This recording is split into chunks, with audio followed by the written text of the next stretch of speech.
Hey everyone, Tyler from Duelcastermage.com here. I've got something really special for you this week, my first recorded Brawl match. At the time of recording, it had just been released on Xmage, so I whipped up a deck real quick and started brawling. The format is quite unexplored at this point, and it's really the Wild West out there right now. I chose to build a Josu Vess Lich Knight mono black control deck, partly because it was just fastest to build a monocolor deck, but also because I really liked Josu at first glance and thought he'd make for a great way to spend a bunch of mana. With 30 life, it's really not that hard to get to 10 mana to kick him, at which point you basically win the game. The flexibility to play him for 4 mana when necessary is really what put him over the top for me, and as always, I put a link to the deck list in the video description. And my opponent is piloting Muldrotha, the Gravetide, a card which seems like far and away the most popular Brawl commander right now, though I've seen quite a few different builds. He's the premier value engine in the format at the moment, hands down. Both of these decks have an absurd late game. Let's see who comes out on top.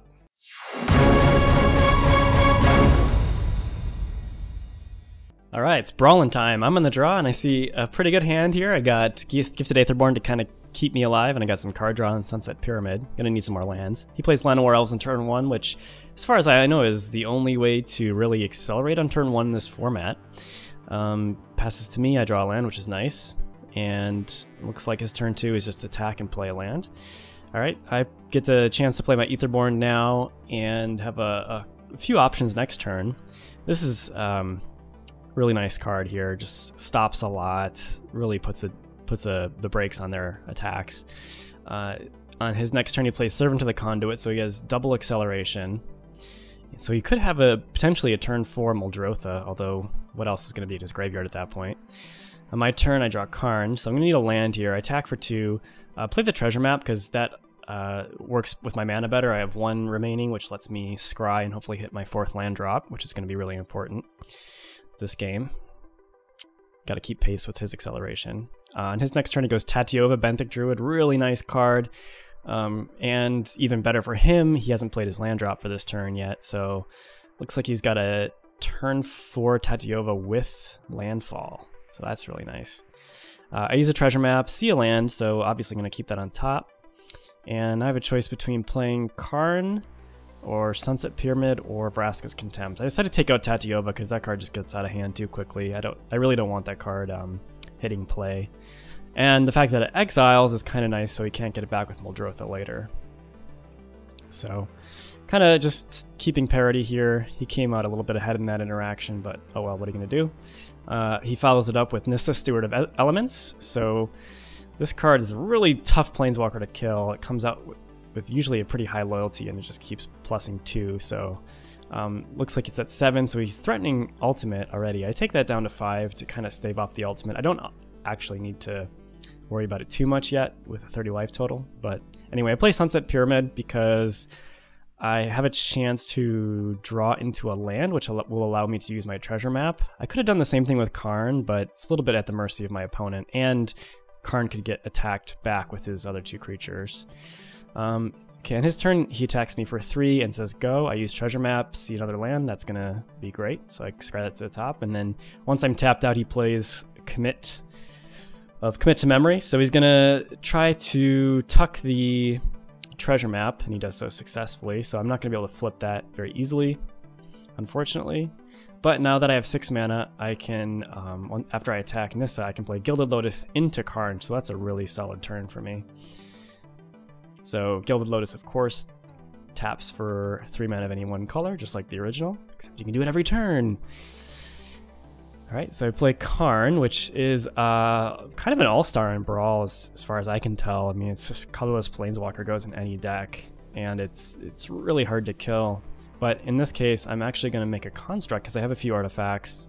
The construct can eat any of his attackers, and it protects Karn from attack. So the best he can do is a Dusk Legion Zealot. So he's going to come into play, plink him for 1 and draw a card. Kind of just nice little fodder card to chump block and get back with Muldrotha. But he looks like he has Vraska's Contempt here. So he's going to take out Karn.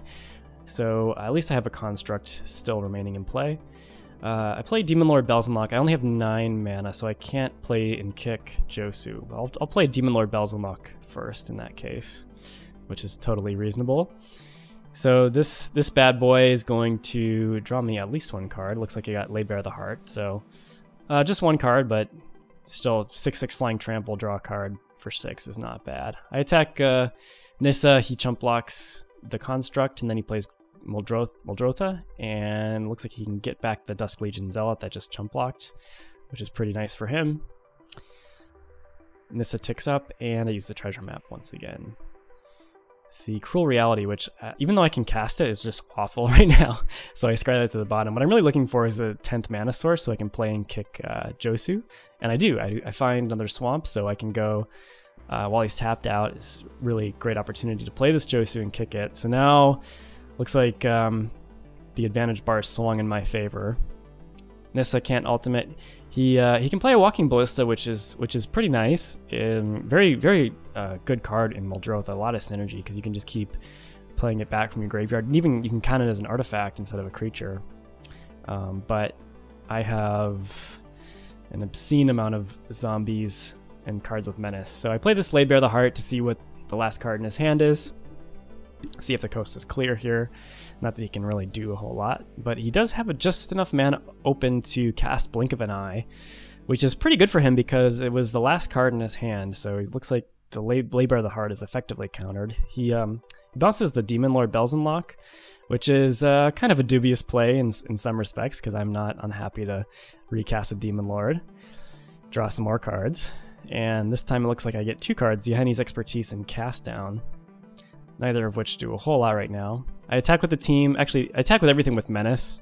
I don't want to give him an easy block with Muldrotha. So take out a bunch of stuff, and then I draw a card with a Sunset Pyramid, hoping to draw a land. I do. And so now I can use a treasure map again on his turn.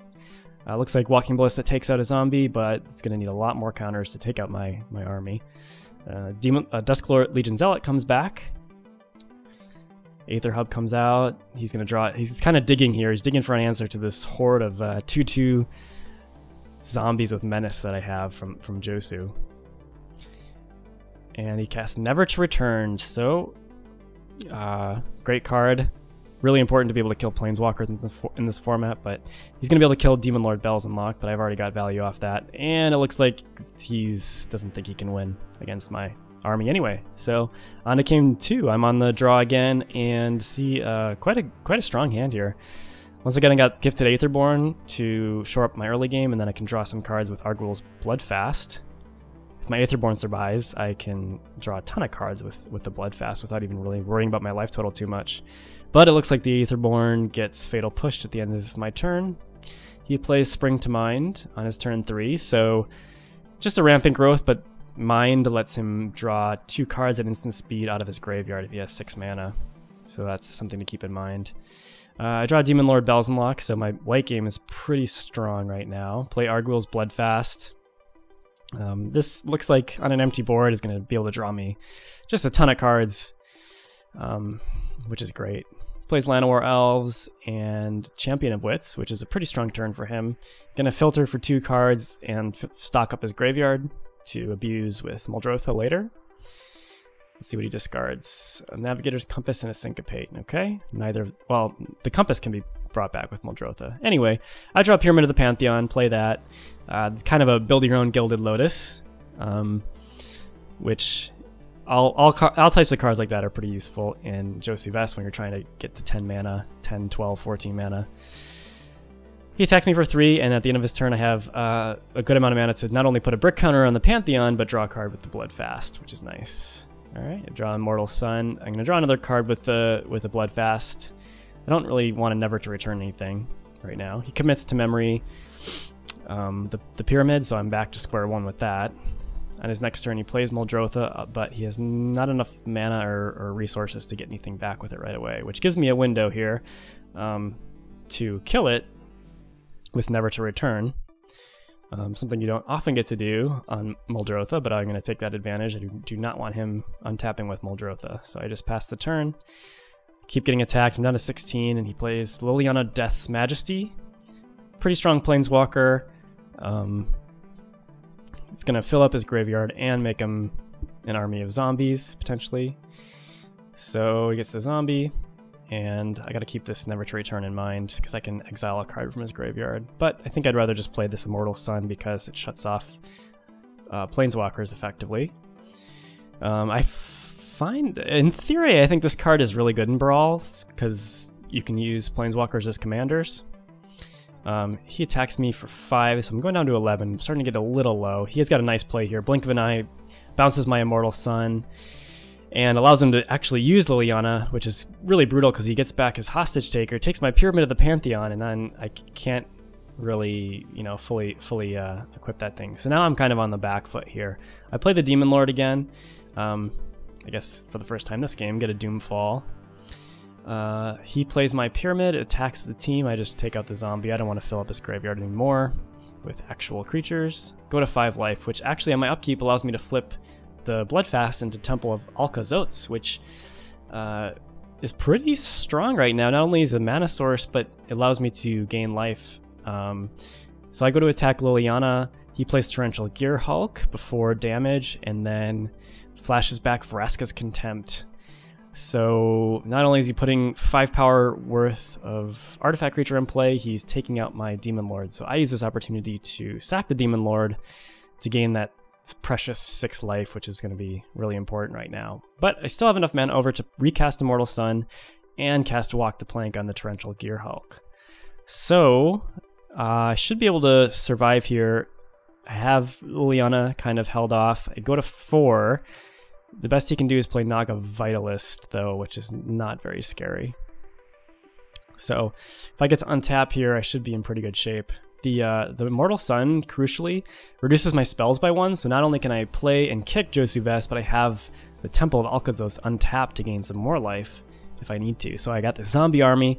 The best he can do here is activate Memorial to Unity on the end of my turn, so he's going to draw into Ravenous Chupacabra. Not too upset about that. Muldrotha comes back down, but he can't really abuse Muldrotha yet. So I use Vraska's Contempt on Muldrotha, which kind of clears the way for my attackers. And all these things are +1/+1 because of the Immortal Sun, so that's really nice. So I get to take out a lot of creatures, put him to 7, and then I activate Return of Never to Return. So I take out the Commit to Memory in his graveyard because I don't want him drawing 7 cards. Then I play Lay Bare the Heart, nab that Chupacabra. This is a really good turn for me. Then I play Urza's Tome. Got a lot of mana out of that Immortal Sun that turn. So Urza's Tome, kind of a nice one. You just, you kind of starve for waste for card draw and mono black, so it can do some work. Looks like that's enough for my opponent. He scoops it up. So far, Brawl has been a blast to play, and Josu has been performing very well for me. I made a few changes to the list after this match and a few others. I added Scavenger Grounds for some graveyard hate and Liliana's Mastery for mid-game stabilization and for its synergy with Josu. I cut Torment of Hailfire because it was just a dead, win more card too often, especially with the 30-point starting life totals. If you want to stay up to date when I post more Brawl videos in the coming weeks, the best way to do that is to subscribe to the channel. Are you playing Brawl yet? Who is your commander and what have you noticed about the metagame so far? Are you enjoying it? Do you want to see more Brawl-related videos here at GCM? Let me know in the comments below. Thanks for watching.